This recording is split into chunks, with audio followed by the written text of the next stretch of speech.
Finishing और smoothness में बेजोड़ इंटेलेक्ट सेमी ग्लॉस पेंट, जो साधारण पेंट की तुलना में दे ज्यादा coverage. Anti crack, anti fungal और एंटी फेड टेक्नोलॉजी से बना इंटेलेक्ट एक्स कोट शाइन, जो दीवारों की चमक को रखे सालों तक बरकरार। और साथ ही intellect prime seal wall sealer, interior and exterior range में अवेलेबल प्राइमर, जो दीवारों पर पेंट की पकड़ मजबूत बनाए और घर को रखे नया सालों साल। संपर्क करें 1800-2123-494 पर।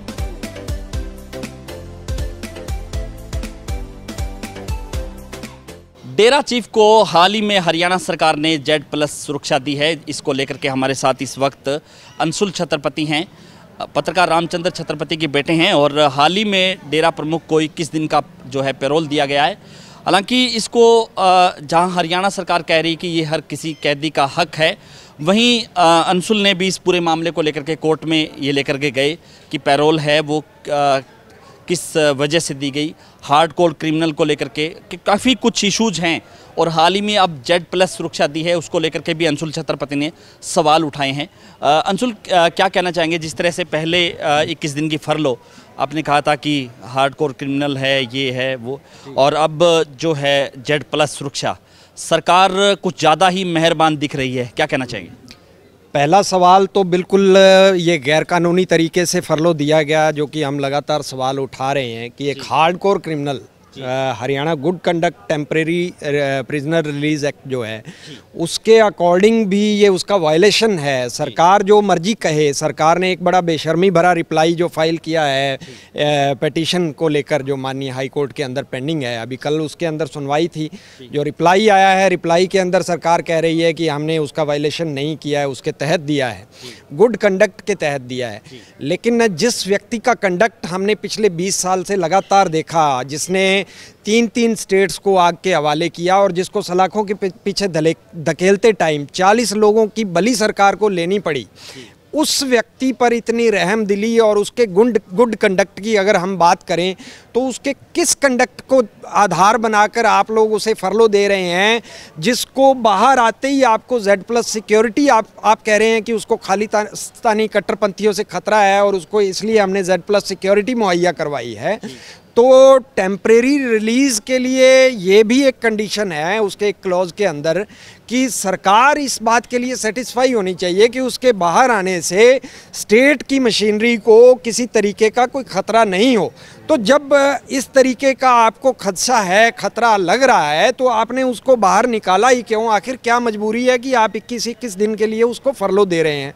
दूसरा, उसके अंदर एक ये भी है कि हार्डकोर क्रिमिनल को आप किसी भी तरह से टेम्परेरीली रिलीज़ नहीं कर सकते। अगर करेंगे तो उसके लिए उसके फैमिली के अंदर कोई ऐसी इमरजेंसी होती है तो कई तरह की बाउंडेशंस हैं, कई तरह की कंडीशंस लगा करके आप उसको टेम्परेरीली रिलीज़ कर सकते हैं। लेकिन यहाँ ऐसा कुछ भी नहीं है, बिना किसी कारणों के उसको फरलो दे दी गई और जिसको सरकार लगातार सही ठहराने में जुटी हुई है।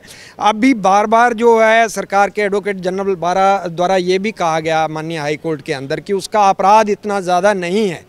तो मैं एक कंपेयर करना चाहूँगा कि जब भी कोई आतंकवादी अटैक होता है जिसके अंदर फिदाइन हमला होता है, उसमें हैंडलर जो है वो कहीं और बैठा काम कर रहा होता है, जो फिदाइन होता है वो सिर्फ उसका काम जो है उसका दिमाग निकाल करके उसको यूज़ किया जा रहा है। इसी तरीके से डेरा सच्चा सौदा ने भी अपने हैंडलर्स के द्वारा ये सब करवाया। हमारे फादर की हत्या हुई, रंजीत की हत्या हुई, जो लोग करने आए थे, शूटर जो थे, दे आर ओनली टूल्स, उनको सिर्फ टूल के तौर पर यूज़ किया जाता रहा, उनका दिमाग निकाल लिया गया था। मेन कल्प्रिट जो है, जो मुख्य साजिश करता, वो डेरा सच्चा सौदा प्रमुख गुरमीत राम रहीम है। तो उसके अपराध को माननीय अदालत ने जो सज़ा सुनाई है वो 120B को 302 के साथ अटैच करके ही सुनाई है। तो 302 के अपराध से अगर आप ये कहें कि वो आपराधिक षड्यंत्र करता है, 120B में है इसलिए उसका अपराध ज़्यादा नहीं है, ये बिल्कुल हास्यास्पद रिप्लाई है सरकार का, बेशर्मी भरा बयान है, इससे ज़्यादा कुछ नहीं है। एक व्यक्ति जो हैंडलर है, मुख्य कल्प्रिट है, मुख्य साजिश करता है, उसको अगर आप ये कहें कि वो तो 120B में है इसलिए उसका अपराध ज़्यादा नहीं है, ये बिल्कुल हास्यास्पद है, इससे ज़्यादा कुछ नहीं है। दूसरी बात, जो टेम्परेरीली रिलीज़ के लिए जो एक्ट है उसके अंदर ये भी कंडीशंस हैं कि उससे पहले अगर कोई व्यक्ति पैरोल पर या फरलो पर रिलीज़ किया गया है और उसने जो कंडीशंस को वायलेट किया है तो उसको डीबार किया जाएगा। तो आपने देखा कि जब डेरा प्रमुख को एम्स ले जाया गया मेडिकल पैरोल के दौरान 1 दिन के लिए, तो उस दौरान उसने रास्ते में 2 औरतों को अपनी गाड़ी में बैठाया, जिसकी वजह से हांसी के डीएसपी दहिया की बलि ले ली सरकार ने। वो बार बार पीटते मर गए डीएसपी साहब कि मुझे एक वीआईपी जो है चंडीगढ़ से उनका फ़ोन आ रहा था कि इनको इस तरह से औरतों को बैठने दो गाड़ी में। मैंने उनके निर्देशानुसार उनका पालना की है, लेकिन सरकार ने अपने गले की फांस उतार करके दहिया की बलि ली डीएसपी की और मामले को रफा दफा कर दिया। आज तक ये जांच करने की मशक्क़त नहीं की, जहमत नहीं उठाई कि उस मामले को वो वीआईपी कौन थे जो उस डायरेक्शंस दे रहे थे।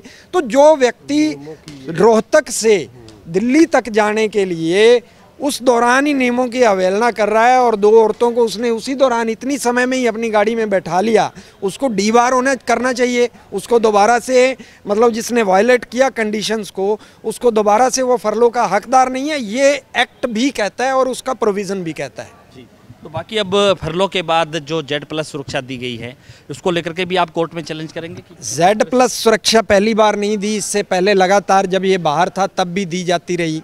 तो एक व्यक्ति जो इतना आपराधिक षड्यंत्र करता है, जिसको 2 मर्डर 2 रेप के अंदर सज़ा सुनाई जा चुकी है और कई मामलों के अंदर अभी वो उसके खिलाफ ट्रायल चल रहा है, इन्वेस्टिगेशन चल रही है, ऐसे क्रिमिनल को, हार्डकोर क्रिमिनल को अगर सरकार एक वीआईपी ट्रीटमेंट दे रही है, Z+ सुरक्षा मुहैया करवा रही है, तो ये पीड़ितों के साथ कहीं ना कहीं मजाक है। जितनी विक्टिम फैमिलीज़ हैं, चाहे वो रेप विक्टिम्स हैं, मर्डर विक्टिम्स हैं या विटनेसेस हैं जिनको थ्रेट है डेरा सच्चा सौदा से और उनके प्रमुख से, उनको सरकार ने कितनी सिक्योरिटी मुहैया करवाई है ये सभी के सामने है।